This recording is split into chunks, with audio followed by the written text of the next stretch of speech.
রাধে রাধে। আপনারা কি সবাই স্ক্রিন দেখতে পাচ্ছেন?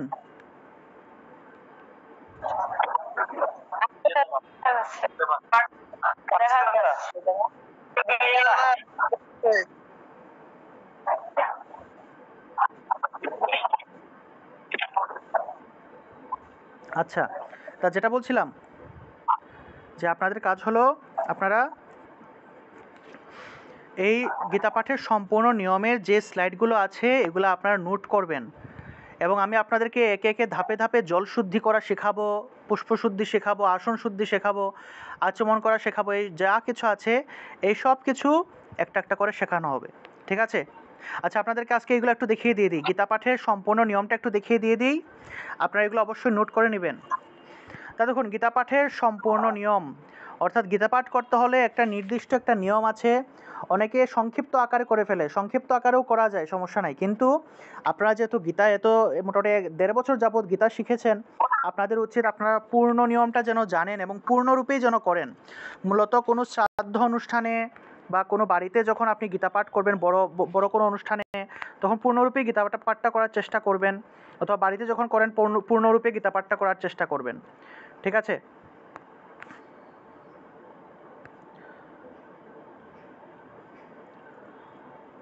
আচ্ছা, ঠিক আছে। যারা যারা ক্লাসে থাকতে পারছেন না আপনারা ক্লাসের ভিডিওগুলো দেখে নেবেন।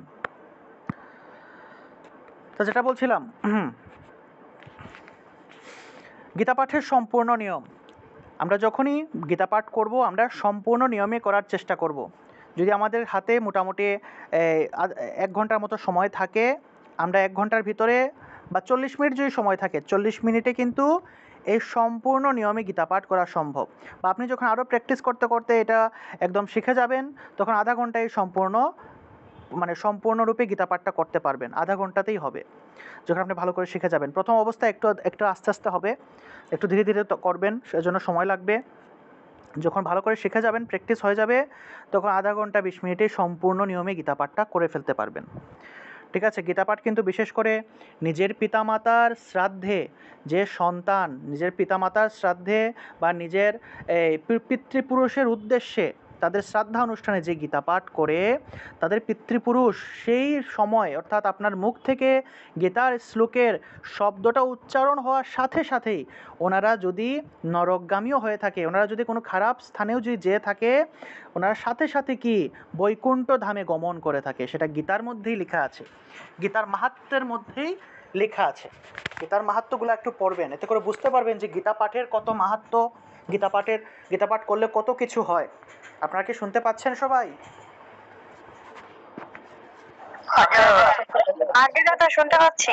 আচ্ছা, আপনাদের কাজ হলো আপনারা গীতার মাহাত্ম্য পড়বেন। এই যে আমি গৌরচন্দ্র বর্মনের গীতা থেকে দেখিয়ে দিই।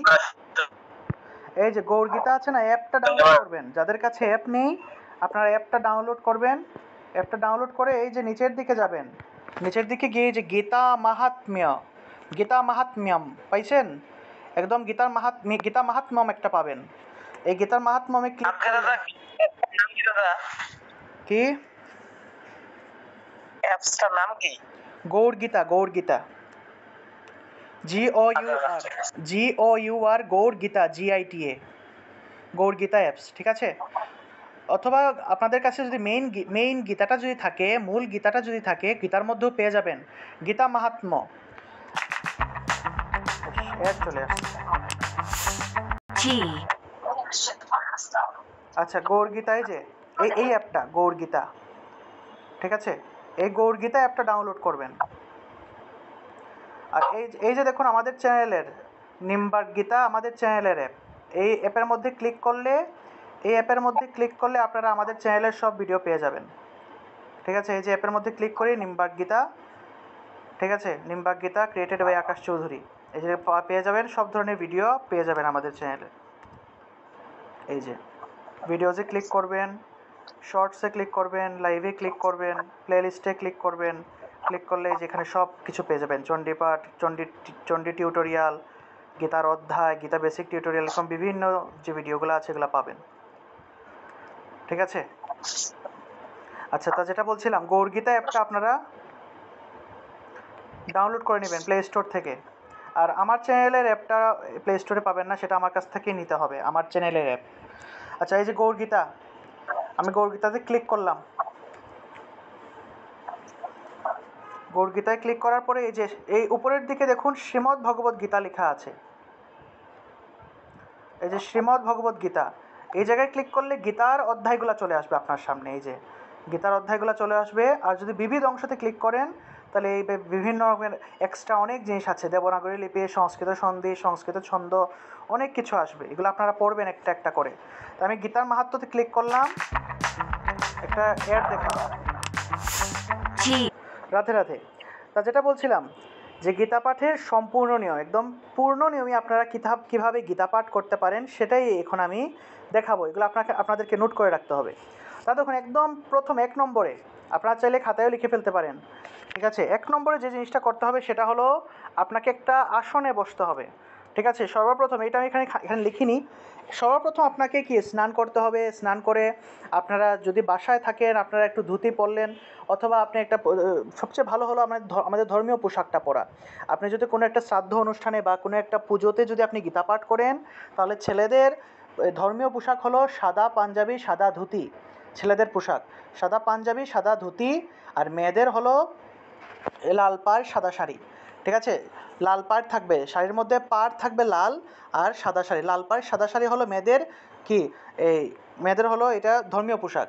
আর ছেলেদের ধর্মীয় পোশাক হলো এই ধুতি এবং পাঞ্জাবি, সাদা রঙের, অবশ্যই সাদা রঙের ধুতি এবং পাঞ্জাবি। তা এটা আপনারা যে কোনো অনুষ্ঠানে গেলে আপনারা এগুলা পড়বেন, পরে গীতা পাঠে বসবেন। এবং গীতা পাঠে যখন বসবেন আপনারা অবশ্যই একটা আসনের মধ্যে বসবেন, ঠিক আছে।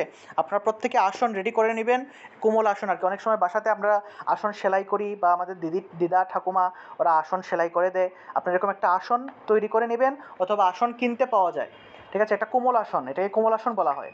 কোমল আসন একটা কিনে নেবেন, ঠিক আছে। তা দেখুন, আমরা আসনে বসলাম। আসনে বসার পরেই আমাদের একদম প্রথম কাজটা হলো জল শুদ্ধি করা।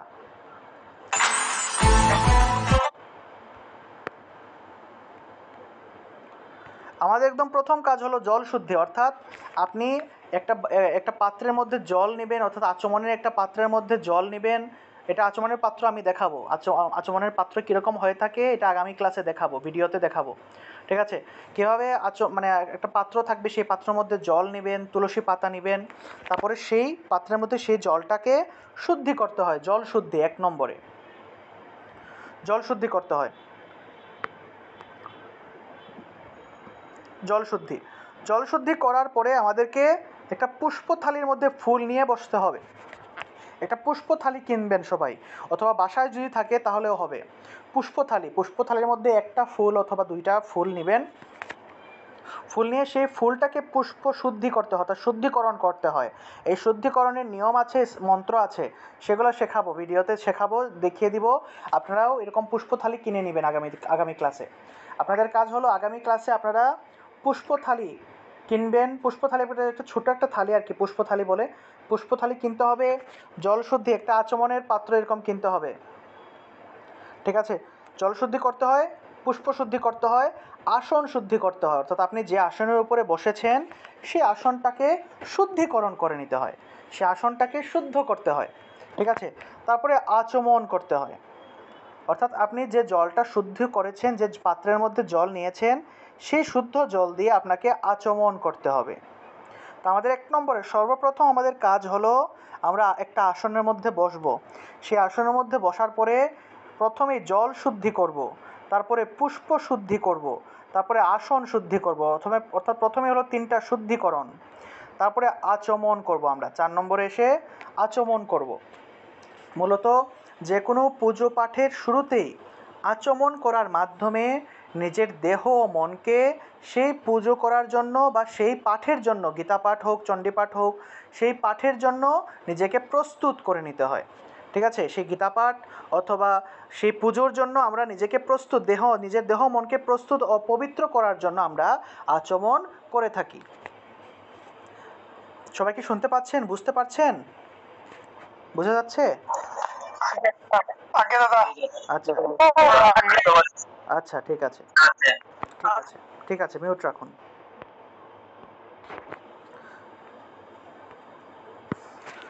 তা দেখুন, হ্যাঁ, আমরা প্রথমে এই কাজগুলো করলাম একটার পর একটা। 5 নম্বরে এসে আমাদেরকে গীতা পূজা করতে হবে। আচমন করার পরে আমরা গীতা পূজা করব, অর্থাৎ আপনি যে গীতা পাঠে বসেছি সেই গীতার পূজা করতে হবে। গীতা পূজা মানে হলো গীতার মধ্যে আপনি ফুল দিবেন, পুষ্প দিবেন, তুলসীপত্র অর্পণ করবেন। অর্থাৎ গীতার মধ্যে ফুল অর্পণ করা, তুলসী পাতা অর্পণ করা, এগুলা হলো গীতা পূজার একটা অংশ। অর্থাৎ গীতাকে আপনি পুজো করছেন, ঠিক আছে? আপনি ফুল দিচ্ছেন, তুলসী দিচ্ছেন, তারপরে চাইলে আপনারা একটু গীতাকে একটু আরতিও করতে পারেন। আরতি মানে হলো একটু দীপ দেখাতে পারেন, ঠিক আছে? অনেক জায়গায় গীতাকে দীপ দেখানোর ব্যবস্থা করা হয়। আপনি একটা দীপ নিয়ে বসলেন গীতা পাঠের আসনের পাশে, আপনি গীতাকে একটু দীপ দেখালেন, ঠিক আছে? এটাও গীতা পূজার একটা অংশ। তা গীতা পূজা বলতে যদি আপনি দীপ নাও দেখান, অন্ততপক্ষে গীতায় পুষ্প অর্পণ করবেন, তুলসীপত্র অর্পণ করবেন। এই গীতায় পুষ্প এবং তুলসীপত্র অর্পণের একটা নির্দিষ্ট নিয়ম আছে, মন্ত্র আছে। এগুলো আমি আপনাদেরকে প্র্যাকটিক্যালভাবে দেখিয়ে দিব, আপনারা এগুলো করবেন, এগুলো শিখবেন। তারপরে দেখুন, কোনো জায়গায় গীতা পাঠে বসার পরে, কোনো অনুষ্ঠানে গীতা পাঠে বসার পরে দেখবেন এখানে একটা গীতার একটা ভোগ দেওয়া হয়। গীতা পাঠের আসরে যদি গীতা পাঠে বসেন বা যে কোনো জায়গায় গীতা পাঠ হলে দেখবেন গীতা পাঠকের সামনে একটা ভোগ নিবেদন করা হয়ে থাকে, গীতা পাঠের ভোগ বা গীতার ভোগ। তা সেই ভোগটা আপনাকে নিবেদন করতে হবে, ঠিক আছে? অর্থাৎ এই পার্থসারথী ভগবান শ্রীকৃষ্ণের উদ্দেশ্যে সেই ভোগটা নিবেদন করতে হবে।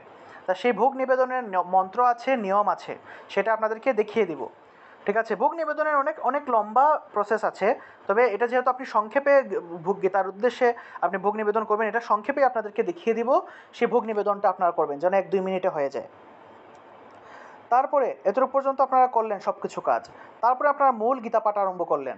প্রথমেই ওম হরি ওম তৎসৎ 3 বার বলবেন। তারপরে ওম নমঃ ভগবতে বাসুদেবায় 3 বার উচ্চারণ করতে হবে। 3 বার ওম হরি ওম তৎসৎ, অথবা শুধু হরি ওম তৎসৎ বললেও হবে। হরি ওম তৎসৎ অথবা ওম হরি ওম তৎসৎ। আমি আসলে ওম দিয়ে শুরু করি, ঠিক আছে? আমি আসলে ওম দিয়ে শুরু করি, সেজন্য ওম হরি ওম তৎসৎ আমি বলে থাকি। ওম বললেও হবে। প্রথমে ওম দিয়ে শুরু করে আবার ওম বললেও সমস্যা নেই, অথবা শুধুমাত্র হরি ওম তৎসৎ বললেও হবে। সবচেয়ে আমি যেটা ব্যবহার করি ওম হরি ওম তৎসৎ 3 বার, ঠিক আছে? ওম হরি ওম তৎসৎ, ওম হরি ওম তৎসৎ, ওম হরি ওম তৎসৎ, ওম নমঃ ভগবতে বাসুদেবায়, ওম নমঃ ভগবতে বাসুদেবায়, ওম নমঃ ভগবতে বাসুদেবায়। এই বাসুদেবার মধ্যে এই বটা হলো বর্গীয় ব, কারণ বাসুদেব শব্দটার মধ্যে এই প্রথম বটাকে আসলে বর্গীয় ব হিসেবে উচ্চারণ করা হয় সংস্কৃত ভাষায়। তাহলে বাসুদেবায়, বাসুদেবায়, ওম নমঃ ভগবতে বাসুদেবায়। এভাবে আমরা 3 বার উচ্চারণ করব। ওম নমঃ ভগবতে বাসুদেবায়, এভাবে 3 বার। আমি আবার বলি একদম প্রথম থেকে আবার বলে দিই। সর্বপ্রথম আমরা আসনে বসবো। আসনে বসার পর জল শুদ্ধি করব, পুষ্প শুদ্ধি করব, আসন শুদ্ধি করব। তারপরে আচমন করব, সেই শুদ্ধ জল দিয়ে আচমন করব। আর যখন আসন শুদ্ধি করব তখন এই শুদ্ধ পুষ্পটাও আমাদের কাজে লাগবে। আসন শুদ্ধির ক্ষেত্রে আসনের মধ্যে একটা পুষ্প দিতে হয়, পুষ্প দিয়ে মন্ত্র বলতে হয়।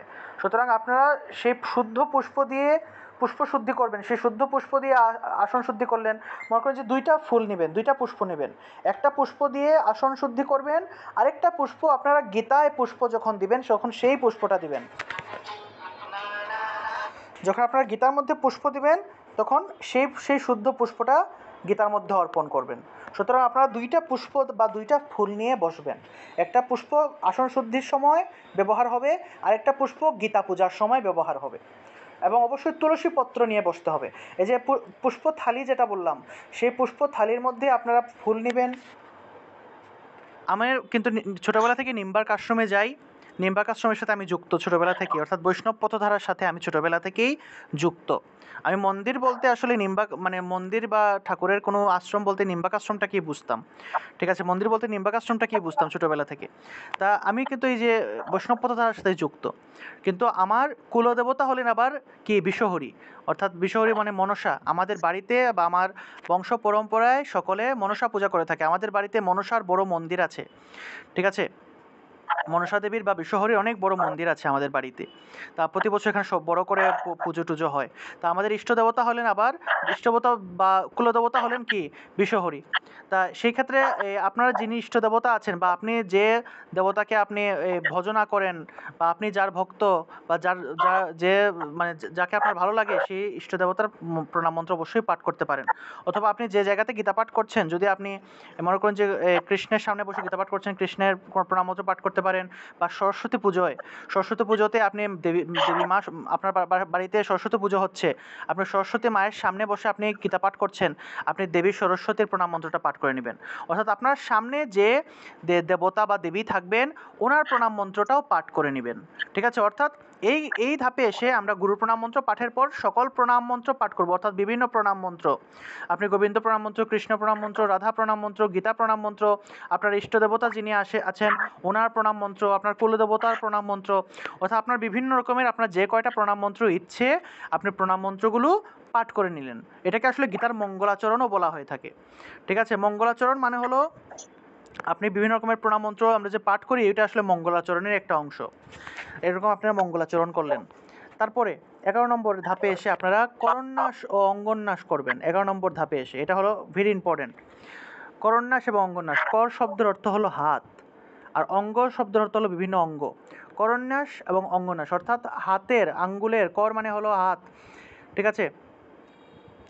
হাতের এই যে 5টা আঙ্গুল আছে, এই 5টা আঙ্গুলের 5টা মন্ত্র বলতে হয়। সেই 5টা মন্ত্র বলে করন্যাস করতে হয়। এবং অঙ্গন্যাস হলো আমাদের 5টা অঙ্গ স্পর্শ করে 5টা মন্ত্র বলতে হয়। ঠিক আছে? এগুলো আপনাদেরকে শেখাবো। এটা অঙ্গন্যাস করন্যাসের একটা বিশেষ নিয়ম আছে, এগুলা করতে হয়। এটা শুধুমাত্র যে গীতা পাঠের ক্ষেত্রে এরকম না, এটা যে কোনো পুজোতে বসার পরে দেখবেন যিনি ঠাকুরমশাই আছেন, তিনি দুর্গা পূজা হোক, কালী পুজো হোক, কৃষ্ণের পুজো হোক, যে ঠাকুরমশাই আছেন সেই ঠাকুরমশাই দেখবেন পুজো শুরু করার আগে আসনে বসে তিনি অঙ্গনাশ করন্যাস করে থাকেন।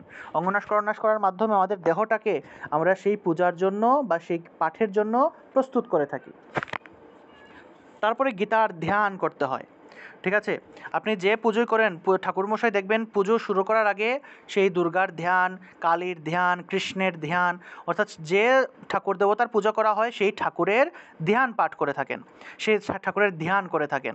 ঠিক একইভাবে যেহেতু আমরা গীতা পূজা বা গীতা পাঠ করতেছি, সেহেতু গীতার ধ্যানও কিন্তু আমাদের করতে হবে, গীতার ধ্যান পাঠ করতে হবে। এই যে ওম পার্থায় প্রতিবোধিতাম ভগবতা নারায়ণেন স্বয়ং, এই গীতার ধ্যানটা আছে, এটা আপনারা অবশ্যই আপনাদেরকে দেখিয়ে দেবো, আপনারা এগুলা পাঠ করবেন, এগুলা শিখবেন। তারপরে দেখুন, গীতার ধ্যান পাঠের পর আমাদেরকে মূল গীতা পাঠে যেতে হবে। গীতার যে কোনো অধ্যায় সম্পূর্ণ অথবা একটি অধ্যায়ের যে কয়টি শ্লোক সম্ভব তা অনুবাদ সহ অবশ্যই পাঠ করবেন। ঠিক আছে? গীতার যে কোনো অধ্যায় সম্পূর্ণ পাঠ করতে পারেন। 18টা অধ্যায় যে কোনো একটা অধ্যায় সম্পূর্ণ পাঠ করতে পারেন, অথবা যে কোনো একটা অধ্যায়ের 2টা শ্লোক, 1টা শ্লোক, 5টা শ্লোক, যে কয়টা শ্লোক আপনার ইচ্ছে আপনি পাঠ করবেন। এবং অবশ্যই 1টা 2টা শ্লোক যখন পাঠ করবেন তখন অনুবাদ সহ সেটা পাঠ করার চেষ্টা করবেন, অনুবাদ সহ পাঠ করে সেটা বোঝার চেষ্টা করবেন। এখন অনেক সময় আছে সমবেত পাঠ করছেন কোনো একটা অনুষ্ঠানে, তখন সম্পূর্ণ অধ্যায় যদি পাঠ করেন তখন অধ্যায়ের শেষের দিকে দেখবেন অনুবাদটা কিন্তু একটু সংক্ষেপে, সেই অধ্যায়ের অনুবাদটা কিন্তু সংক্ষিপ্ত আকারে একটু লেখা থাকে, সারসংক্ষেপ, সেই অধ্যায়ের সারসংক্ষেপ, তখন সেই অধ্যায়ের সারসংক্ষেপটা অনুবাদটা একটু পাঠ করবেন। অথবা বাসায় যখন আপনি পাঠ করতেছেন 1টা শ্লোক বা 2টা শ্লোক পাঠ করলেন, পাঠ করার পরে অনুবাদটা একটু পাঠ করে বোঝার চেষ্টা করবেন যে পরমেশ্বর ভগবান কৃষ্ণ আমাদেরকে আসলে কি উপদেশ দিচ্ছেন, বা এই শ্লোকের মাধ্যমে আসলে কি আমাদেরকে উনি কি শেখাতে চাচ্ছেন, বা কি উপদেশ বাণী আমাদের প্রদান করছেন, সেটা বোঝার চেষ্টা করবেন। তারপরে দেখুন গীতা মাহাত্ম্য। আচ্ছা, আপনারা একটু লাইনে থাকুন, 1টা মিনিট একটু লাইনে থাকুন। আচ্ছা, তা যেটা বলছিলাম, গীতার যে কোনো অধ্যায় সম্পূর্ণ অথবা একটি অধ্যায় যে কয়টি শ্লোক সম্ভব তা অনুবাদ সহ পাঠ করবেন। তারপরে দেখুন গীতার মাহাত্ম্য পাঠ। গীতার অধ্যায় পাঠের পর আপনারা গীতার মাহাত্ম্য পাঠ করতে পারেন, অর্থাৎ গীতার মাহাত্ম্যগুলো পাঠ করে বোঝার চেষ্টা করবেন যে গীতা পাঠের মাহাত্ম্যটা কী বা গীতা পাঠ কেন করা উচিত। গীতার মাহাত্ম্য পাঠ করলে কি হয় জানেন? গীতার প্রতি আকর্ষণ বৃদ্ধি পায়, গীতার প্রতি আপনার আকর্ষণ, গীতার প্রতি আপনার প্রেম ভালোবাসা, এই গীতার প্রতি টানটা বৃদ্ধি পাবে। গীতার প্রতি যে একটা আকর্ষণ আছে না, একটা টান আছে না, সেটা আস্তে আস্তে বৃদ্ধি পাবে। এর জন্য আসলে গীতার মাহাত্ম্য ভগবান বর্ণনা করেছেন। অর্থাৎ আমি একটা জিনিস পাঠ করব বা একটা জিনিসের ভজনা করব, সেটার গুরুত্বটা যদি আমি ভালো করে না বুঝি, তাহলে তো সেটার প্রতি আমার পূর্ণরূপে আসলে ভক্তি শ্রদ্ধাটা আসবে না। সেজন্য গীতার মাহাত্ম্যটা পাঠ করা উচিত। গীতার মাহাত্ম্য পাঠ করলে সেটার প্রতি একটা ভক্তি জন্ম নেয়, সেটার প্রতি একটা আকর্ষণ আপনার মনের মধ্যে আসবে। ঠিক আছে? তা গীতার মাহাত্ম্য সম্পূর্ণ পাঠ করতে পারেন, অথবা গীতার মাহাত্ম্য থেকে যে কয়টা শ্লোক, 2টা শ্লোক, 5টা শ্লোক আপনি পাঠ করতে পারেন। সবচেয়ে বেস্ট হলো গীতার মাহাত্ম্যের 44 থেকে 51 পর্যন্ত, অর্থাৎ গঙ্গা, গীতা, সাবিত্রী, সীতা, এই যে 18টা নাম আছে না, এগুলা এই 44 থেকে 51 পর্যন্ত শ্লোকের মধ্যে আছে। আপনারা যদি সম্পূর্ণ মাহাত্ম্য পাঠ করতে না পারেন, আপনারা চাইলে প্রতিদিন যদি গীতা পাঠ করেন, তাহলে প্রতিদিন 5টা করে, 1 থেকে 5, তারপর 6 থেকে 10, 11 থেকে 15, এরকম 5টা করে শ্লোক রেগুলার পাঠ করতে পারেন। অথবা যদি কোনো একটা জায়গায় গিয়েছেন, আপনি সম্পূর্ণ মাহাত্ম্য পাঠ করতে পারছেন না, সেই ক্ষেত্রে আপনি পাঠের ক্ষেত্রে আপনি 44 থেকে 51 পর্যন্ত পাঠ করে ফেলবেন। কারণ 44 থেকে 51 পর্যন্ত শ্লোকগুলো খুবই মাহাত্ম্যপূর্ণ। গীতার মাহাত্ম্যের এই শ্লোকগুলো খুব সুন্দর, এগুলা পাঠ করতে পারেন। তারপরে গীতা মাহাত্ম্য পাঠের পর আপনাদেরকে গীতা পাঠ শেষে ক্ষমা প্রার্থনার মন্ত্র পাঠ করতে হবে। গীতা পাঠ শেষে ক্ষমা প্রার্থনার মন্ত্র আছে, সেই ক্ষমা প্রার্থনার মন্ত্র আপনাকে পাঠ করতে হবে। অর্থাৎ এই যে গীতা পাঠের ক্ষেত্রে আপনার যে অনেক ভুল ভ্রান্তি অনেক কিছু হয়েছে, সেই ভুলের জন্য, এই যে আপনি অনেক উচ্চারণ ভুল করেছেন, অনেক ছন্দ ভুল হয়েছে, তাল ভুল হয়েছে, তা এগুলার ক্ষেত্রে আপনাকে অবশ্যই কি ক্ষমা প্রার্থনা চেয়ে নিতে হবে যে হে ভগবান, আমার এই গীতা পাঠে যে সকল অক্ষর ভুল হয়েছে, যে সকল অক্ষর পরিভ্রষ্ট, মাত্রাহীন, যে সকল অক্ষর মাত্রাহীন হয়েছে, সেই সব কিছুর জন্য আপনি আপনার কৃপার দ্বারা সেই অপূর্ণ ভুলগুলোকে আপনি পূর্ণ করে দিন। ঠিক আছে? এই জন্য ভগবানের কাছে আপনার প্রার্থনা জানাবো। তারপরে গীতা পাঠ শেষে ক্ষমা প্রার্থনা মন্ত্র পাঠের পর আমাদেরকে একটু কীর্তন করতে হবে। দেখবেন আপনাদের শীটের মধ্যে গীতার গান আছে, গীতার গান গাইতে পারেন, গীতার ভজন করতে পারেন। তারপর তারক ব্রহ্ম নাম সংকীর্তন, মানে হরে কৃষ্ণ মহামন্ত্রের যে কীর্তন আছে না, সেই কীর্তনটা একটু করবেন। ঠিক আছে? হরে কৃষ্ণ মহামন্ত্রের কীর্তন করবেন। তারপরে আপনারা চাইলে আপনারা যদি গুরু ভজন করতে চান, বা যে বিভিন্ন রকমের আপনাদের ইচ্ছা মতো কিছু ভজন গীতি বা কিছু গান টান গেয়ে তারপরে গীতা পাঠটা শেষ করলেন। ঠিক আছে? এরকম কিছু গান টান গাইতে পারেন। গীতা পাঠের শেষে একটু কীর্তন করা উচিত। যদি মনে করেন যে আপনার হারমোনিয়াম থাকে, অনেক ভালো। হারমোনিয়াম বা এগুলো কিছু না থাকলে, যদি আপনি সংক্ষেপে শুধু গীতা পাঠটা শেষ করে, মানে মনে করেন যে আপনার হাতে সময় নেই, কীর্তন করার ওইভাবে সময় নেই, আপনি একটু হাতে তালি দিয়ে হরে কৃষ্ণ একটু কীর্তন করে নেবেন, হরে কৃষ্ণ কীর্তন করে নেবেন। এটাকে তারক ব্রহ্ম নাম সংকীর্তনও বলা হয়ে থাকে। আপনি হরে কৃষ্ণ 16 নাম 32 অক্ষর, এই হরে কৃষ্ণ নাম সংকীর্তনটা একটু করে নেবেন হাতে তালি দিয়ে। ঠিক আছে? তারপর সব শেষে যখন আপনি এরকম কীর্তন করে ফেলছেন, কীর্তন করার পরে আপনাকে তখন আসন থেকে উঠতে হবে। আসন থেকে ওঠার আগে কীর্তন শেষ করে আপনারা এই মাটিতে প্রণাম করবেন, কৃষ্ণের প্রণাম করবেন, কৃষ্ণের প্রণাম মন্ত্র পাঠ করবেন, প্রণাম করে কৃষ্ণের প্রণাম মন্ত্র পাঠ করবেন, রাধার প্রণাম মন্ত্র পাঠ করবেন, পাপের ক্ষমা প্রার্থনার মন্ত্র পাঠ করবেন। ঠিক আছে? তারপরে পূজা পাঠ শেষে একটা ক্ষমা প্রার্থনার মন্ত্র আছে, মন্ত্রহীনম ক্রিয়াহীনম ভক্তিহীনম জনার্দন। অর্থাৎ হে ভগবান, আমি মন্ত্রহীন, ক্রিয়াহীন, ভক্তিহীন, আমার দ্বারা যা কিছু পূজিত হলো সেই সমস্ত কিছু তোমার কৃপায় পরিপূর্ণ হোক। এরকম একটা মন্ত্র আছে, সেটাও দিব। এরকম পাপের ক্ষমা প্রার্থনার মন্ত্র, পুজো পাঠ শেষে ক্ষমা প্রার্থনার মন্ত্র, তারপরে বেদের শান্তি মন্ত্র আছে। বেদ যেহেতু আমাদের প্রধান ধর্মগ্রন্থ, বেদ থেকে একটা জগতের সকলের কল্যাণের জন্য একটা মন্ত্র আছে, সেই মন্ত্রটা পাঠ করবেন। ঠিক আছে? জগতের কল্যাণের জন্য একটা মন্ত্র আছে, সেই মন্ত্রটা পাঠ করে আমি মন্ত্র দিব আপনাদের। বেদের মন্ত্র, বেদ থেকে শান্তি মন্ত্র পাঠ করে 3 বার ওম শান্তিহি শান্তিহি শান্তিহি বলে প্রণাম করে তারপরে আপনারা আসন থেকে উঠবেন। তা এইটা হলো আপনাদের সম্পূর্ণ গীতা পাঠের একদম প্রসেস, একদম প্রথম থেকে শেষ পর্যন্ত। আপনারা কি বুঝতে পেরেছেন? শোনা গিয়েছে?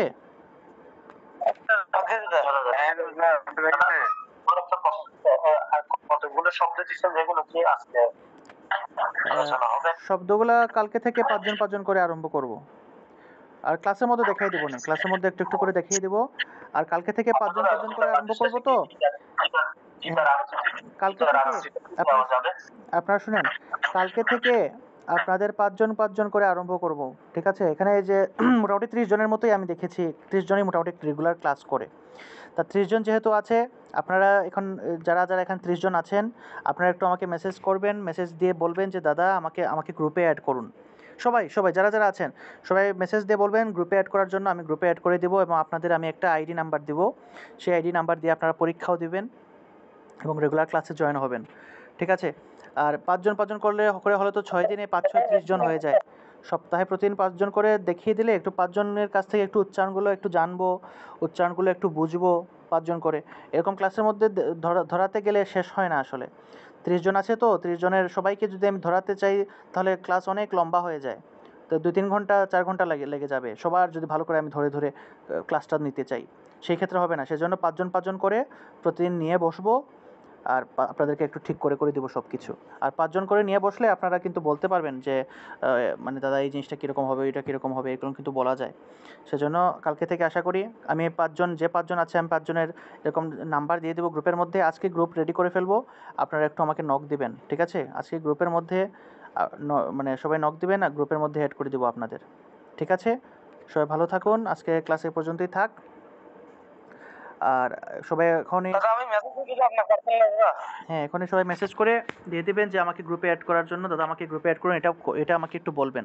আর আপনারা সবাই অবশ্যই আপনাদের এখানে ব্যাচের একজন স্টুডেন্ট, তিনি অনেক দিন ধরে গীতা ক্লাস করেন, উর্মিলা সরকার দিদি। উনি কি আছেন? উর্মিলা সরকার আপনি কি আছেন? আচ্ছা, আপনারা সবাই উর্মিলা সরকার দিদির জন্য প্রার্থনা করবেন। ওনার অপারেশন হয়েছে। ঠিক আছে? ওনার সম্ভবত পায়ের অপারেশন না? পায়ের আগে দাদা লিগামেন্ট ছিঁড়ে গেছিল, হ্যাঁ, হ্যাঁ। এটাই জয়েন করলো। আচ্ছা, আপনারা সবাই ওনার জন্য প্রার্থনা করবেন। ওনার কদিন আগেই ওনার অনেক বড় একটা অপারেশন হয়েছে। সবাই প্রার্থনা করবেন ওনার জন্য, উনি যেন খুব দ্রুত যেন সুস্থ হয়ে যান।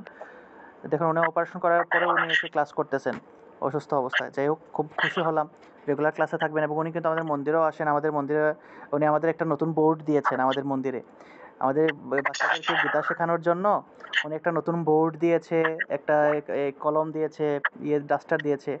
এগুলো আসলে অনেক ভালো লেগেছে আসলে। সবাই তো আসলে এরকম আসলে মাঝে মধ্যে আপনারাও বিভিন্ন মন্দিরে গীতা স্কুলে দান দক্ষিণা করবেন। এগুলো করা উচিত। কারণ গীতা স্কুল তো আসলে একদম দানের টাকাতেই আসলে চলে। ঠিক আছে? আপনারা যেরকম অর্ঘ্য দিয়ে থাকেন সেই অর্ঘ্যের উপরে আসলে ভক্তদের টাকার উপরে আসলে বিভিন্ন গীতা স্কুল চলে। গীতা স্কুলে আসলে আলাদা করে সরকার যে কোনো একটা টাকা পয়সা দেয় বা ওইভাবে যে কোনো একটা ফান্ডিং হয় এরকম কিন্তু হয় না। সেজন্য আপনারাও আপনাদের এলাকায় বিভিন্ন জায়গায় যেটাই আপনারা পারেন আপনারা অবশ্যই যারা বিশেষ করে একটু প্রভাবশালী বা অর্থশালী আছেন আপনারা অবশ্যই সাহায্য সহযোগিতা করার চেষ্টা করবেন। ঠিক আছে? আমার একটা ইচ্ছা ছিল যদি এরকম মানে সারা বাংলাদেশ থেকে তো সবাই মোটামুটি ক্লাস করে। সারা বাংলাদেশ থেকে যদি এরকম একটা কমিটি বা এরকম যদি একটা কিছু গ্রুপ